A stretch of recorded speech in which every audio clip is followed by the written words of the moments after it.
S'il n'y a pas de Dieu, il n'y a pas de Dieu. S'il y a une femme, s'il y a une femme, s'il y a une femme, s'il y a une femme, Allahu Akbar! s'il y a une femme, Allahu Akbar!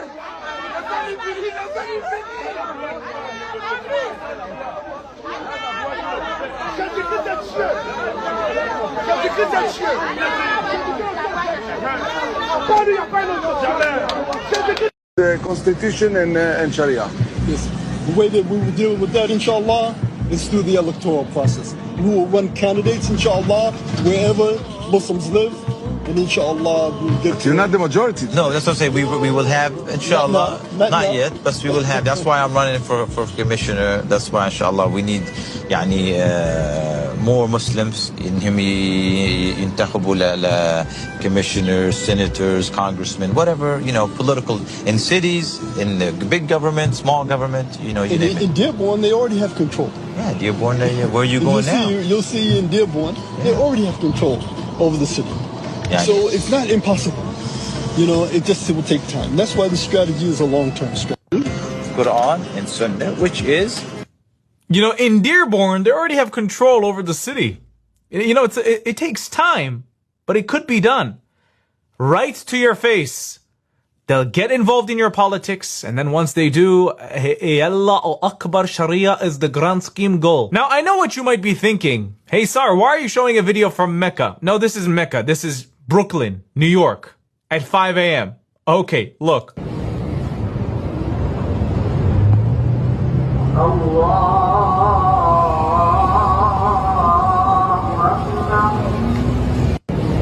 Take a look at these Muslims going to pray inside a church. You have your own mosques. Why don't you go pray there? They have to show dominance. They have to go inside the church and show you that you don't control the churches anymore. They can pray there whenever they want. Watch. So this is what we're doing. So we're praying at churches now. That's what we're doing, Sheikh. Wow. Astaghfirullah.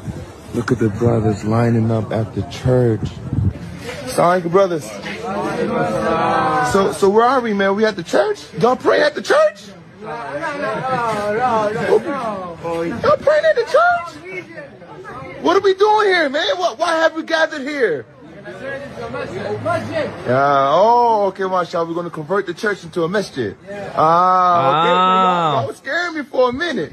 Get the khutbah, habibi. Get the khutbah. The point. In an entire ummah of 1.5 billion people, we are the only Muslims who have the political clout to change the system legally from within. You can elect a person who wants the Sharia political engagement about the establishment of a Islamic political system entity to enact, these realities of the Sharia. We have about 225 Muslim elected officials in the country. Today we have 35 offices for care nationwide. Tell me what you're doing different to help Islam to have deeper roots in this country and for the next generation to be ready to take over, inshallah. Be a part of Islam, and we will not stop until it enters every home. So I want you to repeat after me. I want to hear it in every single district. It should tremble. Brooklyn should hear it. The Bronx should hear it. Queens should hear it. Say it as if the Ummah depends on this, my brothers and sisters.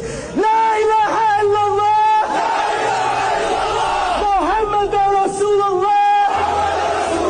There is no God worthy of worship except Allah, the God of Jesus, the God of Moses, the God of Abraham, and the God of the last and final Prophet Muhammad sallallahu alayhi wa sallam.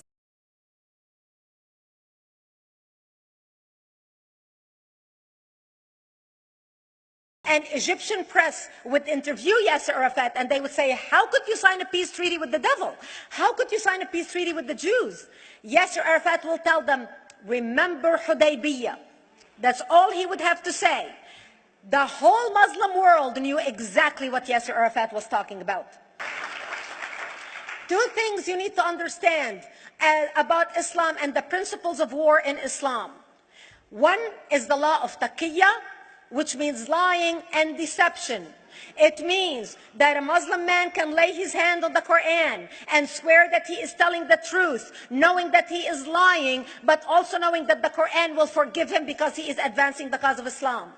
So what I'm going to do right now is I'm going to crunch 1400 years of Islamic history in 5 minutes and make it as exciting as I can possibly make it. Because I hated history when I was a little girl. At this age, I appreciate history. And now I understand why they say those who don't learn from history are doomed to repeat it. In order for you to understand why Western civilization is very different than the Islamic world, you need to understand the history of Islam. When Prophet Muhammad supposedly revealed his revelation from the angel Gabriel that he is supposed to be the last of the prophets in the early 600s, he started preaching in his own city, Mecca. He tried to recruit friends and followers to be able to spread his religion. And he tried for 12 years and failed. And after 12 years, he was only able to recruit his immediate family and friends. So he decided, if I go to Medina, which was the Jewish hub of Arabia, the business hub where the Jews lived, if I go there and preach my religion to them, if they accept me, that will buy me respect and stature between my own people, and they will accept me. So Prophet Muhammad started borrowing a lot from the Old Testament to make his religion more palpable to the Jews, to make it a lot similar. This is why you see a lot of similarities between Judaism and Islam. For example, Jews don't eat pigs, Muslims don't eat pigs. Jews pray a few times a day, Muslims pray a few times a day. Jews fast on Yom Kippur, Muslims fast on Ramadan. And this is why you started seeing a lot of good writing in the beginning of the Quran when Prophet Muhammad was saying all the good things about the people of the book. He took his message and went to Medina trying to recruit the Jews, talking about the people of the book, talking about how similar the two religions are. When they refused to accept him and follow him as the last of the prophet, that's when he turned against them and started killing them and started expelling them. That's when Islam went from a spiritual movement for the first 12 years of Islam into a political movement cloaked in religion after the year of the Hijrah, after Muhammad went to Medina and the Jews did not accept him. He became a military warrior and declared war on them and started expelling them. Jews and Christians became dhimmi, or second-class citizens. They were only allowed to stay alive and not be killed only by paying the jizya, or the protection tax. So they had a choice: convert to Islam, or if you want to stay alive, you have to pay the jizya or protection tax, living as dhimmi in the Islamic nation. Christians and Jews could not ring church bells. Jews could not blow the shofar. Christians could not ring church bells. They could not pray publicly. Christians and Jews could not gather together and build new churches or new temples. And the way they paid the jizya, or the protection tax, was in a monthly ceremony where they would get together downtown and the Jew would kneel on his knee and hand his goods to the mullah, who would take the goods as the price for buying the protection. And in many areas, Jews and Christians were given necklaces to wear as a receipt that they paid their jizya, or their protection tax. Jews considered najis under Islam. Najis is bodily fluid. Najis is garbage. Najis is dogs. Najis is dirty.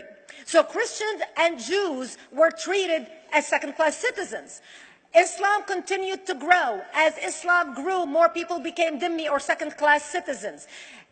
Jews and Christians were given identifiable clothing. The yellow star, which was given to the Jews, that most people think is a German invention. It was actually an Islamic invention in the 9th century in Iraq by the second Khalif al-Mutawakkil of Iraq, who invented the yellow star for the Jews to be identified as they walked down the street. Because Jews were considered najis, if a Muslim man or a Jew walked on the same side of the street, the Jew had to cross the other side so the Muslim man can walk, so he's not dirtied by the filth of the Jew. Christians were given the zunnar, the belt, which most of you men are wearing right now. That was an Islamic invention for the Christians. Islam continued to grow. They went all the way to Jerusalem. They conquered Jerusalem. Christians couldn't ring their church bells in Jerusalem. The Pope in Rome in 1090 told the Christians, how could you sit idly by and allow your brethren to suffer like this in the Holy Land? You need to go liberate the Christians. You need to go help the Christians. That's why the Crusaders were launched. The Crusaders were not launched because they just felt like waking up in the morning and going and converting a bunch of Muslims or beheading them. The Crusaders were launched to liberate Jerusalem. And they were able to liberate Jerusalem for less than 100 years before Salah ad-Din al-Ayyubi, Saladin, took it back, and Jerusalem remained under Islamic control until 1967, when the State of Israel liberated Jerusalem, where Christians, Jews, and Muslims could pray under the same sky.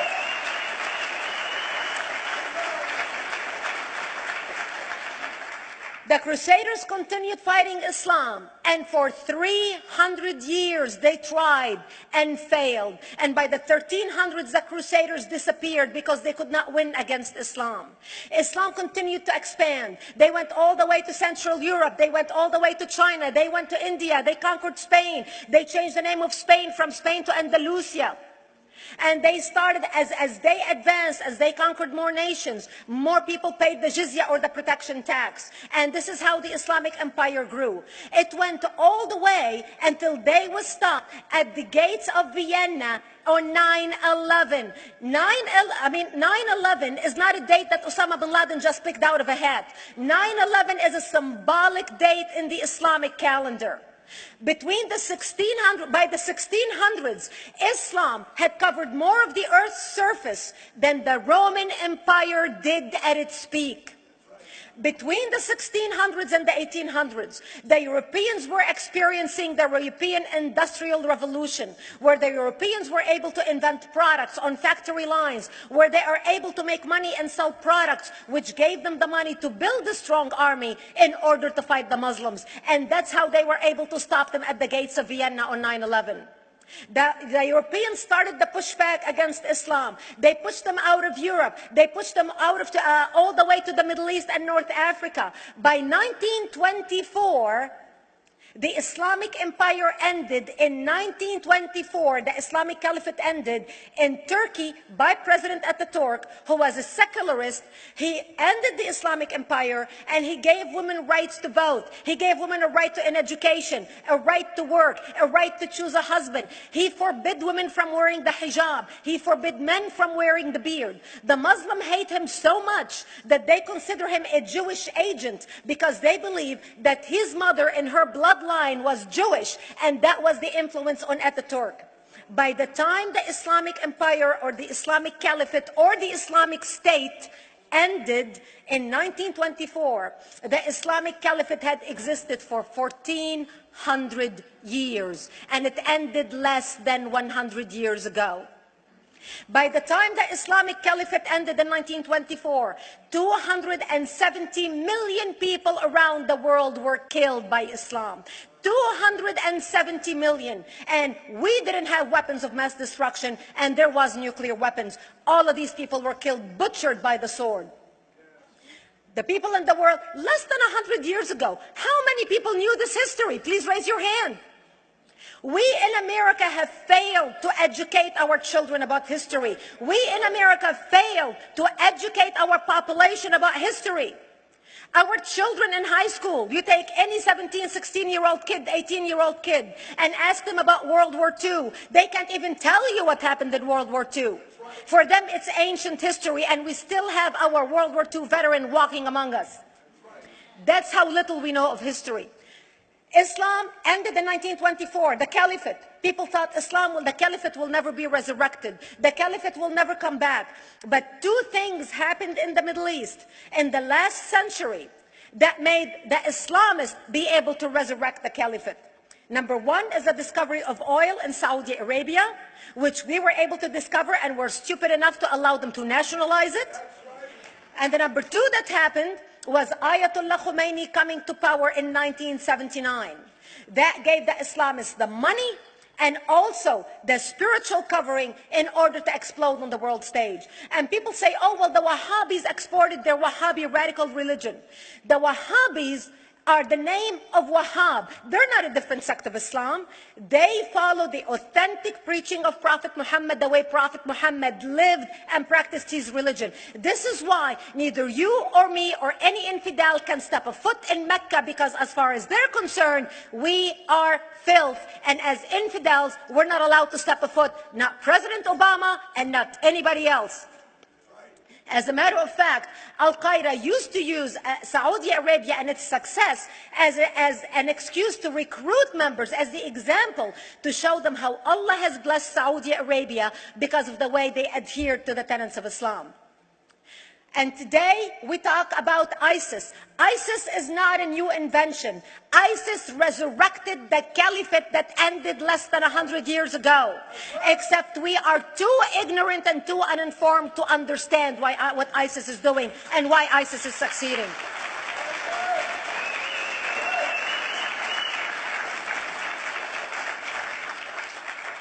Two things you need to understand about Islam and the principles of war in Islam. One is the law of taqiyya, which means lying and deception. It means that a Muslim man can lay his hand on the Quran and swear that he is telling the truth, knowing that he is lying, but also knowing that the Quran will forgive him because he is advancing the cause of Islam.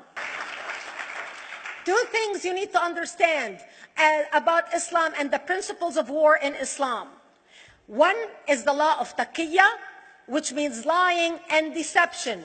It means that a Muslim man can lay his hand on the Quran and swear that he is telling the truth, knowing that he is lying, but also knowing that the Quran will forgive him because he is advancing the cause of Islam. The second thing you need to know about is that the Treaty of Al-Hudaybiyah, which is an Islamic principle of war and a model on how to deceive your enemy when you have to sign peace treaties with your enemy. And it is based on an example by Prophet Muhammad. Prophet Muhammad was attacking the Meccans and their caravans when he was living in Medina. One day he attacked them because this is how he got the goodies. He would attack them, rob them, and spread the goodies among his men. And this is how he was able to recruit, because this is how people made money without working. And so he attacked the Meccan caravans. When he realized he's not able to defeat the Meccans in that city of Al-Hudaybiyah, in that place, he signed a 10-year treaty with them. Does that sound familiar? A 10-year treaty with them that says he will not attack them, he will have peace with them, he will not declare war on them. Muhammad used the treaty for 2 years to build his military, strengthen his army, and when he realized he was strong enough to attack his enemies when they least expected it, because they thought they had a peace treaty with Muhammad, he broke the treaty, attacked them 2 years later, and Mecca fell within 24 hours because they were not expecting the attack. And that became a principle of war in Islam. And to give you an example of how that is practiced, this is why anything signed with Iran means nothing to them.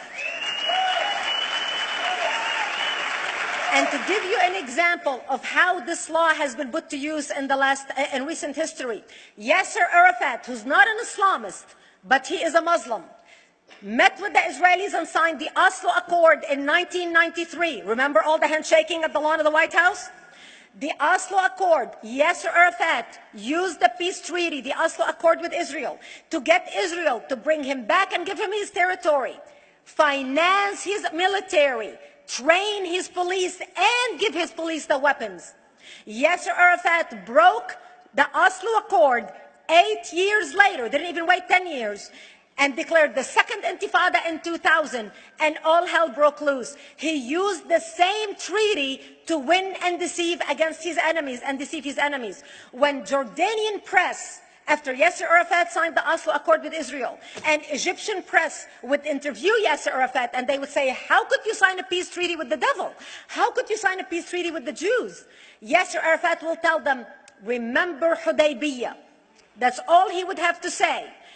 The whole Muslim world knew exactly what Yasser Arafat was talking about. We in the West and the Jews in Israel It was over their heads. Nobody understood what Hudaybiyah was referring to. And this is the type of deception that we are dealing with. So when Iran signs a peace treaty with the United States for 10 years, they are using us as useful idiots, as gullible, ignorant people who are signing a peace treaty with the devil in order for Iran to continue her thing. In this deadly game of thrones, there's no place for America or for Israel. We don't have to gamble with our future and with our children's future. Elie Wiesel.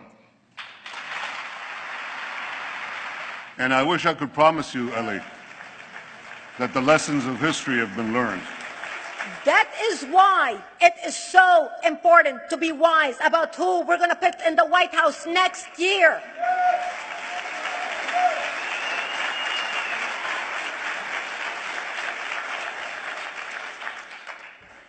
This is why it is very important that whoever we're going to elect next year to office, that the next president be well informed about the history of radical Islam, understand our enemy, understand what ISIS is all about, understand what their end goal is. And this is exactly, people are wondering how come ISIS is having such success recruiting people from all over the world. They exploded all over the world. The Pew Research did a poll. And of course, the Pew Research is not Brigitte Gabriel, is not Fox News, is not Tony Perkins. The Pew Research did a poll in 2013 when they went around the world and interviewed Muslims from Islamic countries all over the world. And they asked them 2 questions. Would you like to have Sharia law as the law of your country? And would you like to see the Islamic Caliphate? And remember, this was in 2013, before ISIS. The 5 top countries in the world, in the Islamic world, the 5 top Islamic countries: Indonesia, 204 million Muslims; Indonesia, Pakistan, Egypt, Nigeria, and Bangladesh. 77% of Muslims interviewed in these Islamic countries, 77% want the establishment of Sharia law and want the establishment of an Islamic state.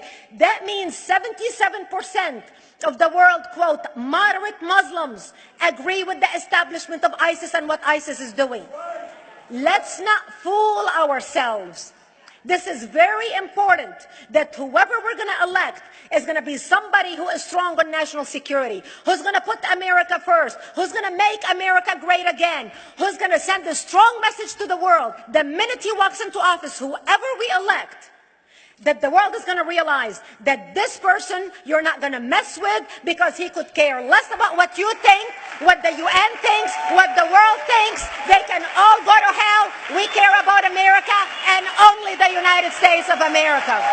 I hope that we learn from the lessons of history, that we learn from the Elie Wiesels, from the Brigitte Gabriels, and many others who are warning America about what's to come. May God bless you one and all, and may God bless the United States of America. Thank you.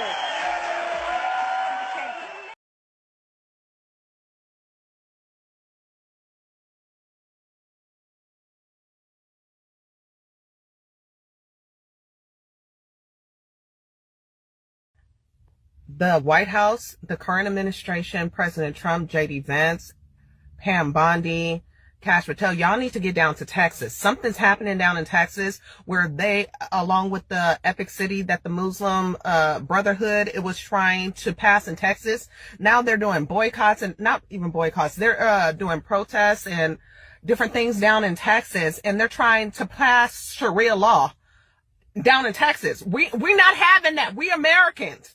This is FAFO country. We're not having this Sharia law in the United States of America. Trump, President, I need you to get up on this. I need y'all to, I need this video to go viral. I need y'all to send this all around. We need to stand up as Americans. We will not have Sharia law up in this country. We're not going to have that. You're not marrying those 6-year-olds. You're not going around raping and beating and torturing women, especially Christian women. We're not playing that up in America. Not today. Not today.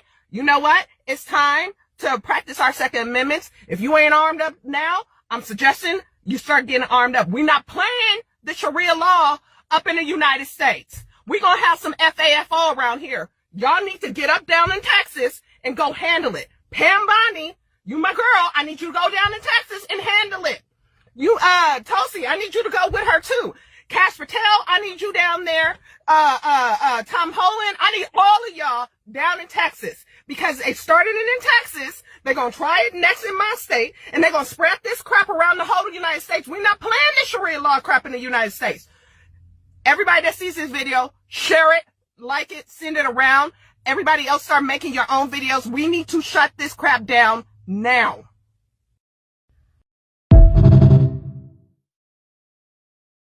Brotherhood plan for the destruction of the United States, written 5/22/1991. This plan was presented as evidence in the Holy Land Foundation trial, the largest terrorism trial ever in the history of the United States, where our government handed down 108 guilty verdicts for Muslim Americans and Muslim American organizations raising money to support terrorist organizations in the Middle East to the tune of millions. And I'm just going to read you a paragraph of this plan, so it'll give you an idea of what I'm talking about. Understanding the role of the Muslim brother in North America. The process of settlement is a civilization jihadist process with all the word means. The Ikhwan, which is the Arabic word for brothers, must understand that their work in America is a kind of grand jihad in eliminating and destroying the Western civilization from within and sabotaging its miserable house by their hands and the hands of the believers so that it is eliminated and Allah's religion is made victorious over all other religions. Is this clear? But the most important page of this document is the last page. Because in the last page, they list 29 front Islamic organizations set up in the United States with the specific goal of sabotaging America from within and destroying. I am holding in my hand the Muslim Brotherhood plan for the destruction of the United States, written 5/22/1991. This plan was presented as evidence in the Holy Land Foundation trial, the largest terrorism trial ever in the history of the United States, where our government handed down 108 guilty verdicts for Muslim Americans and Muslim American organizations raising money to support terrorist organizations in the Middle East to the tune of millions. And I'm just going to read you a paragraph of this plan, so it'll give you an idea of what I'm talking about. Understanding the role of the Muslim brother in North America. The process of settlement is a civilization jihadist process with all the word means. The Ikhwan, which is the Arabic word for brothers, must understand that their work in America is a kind of grand jihad in eliminating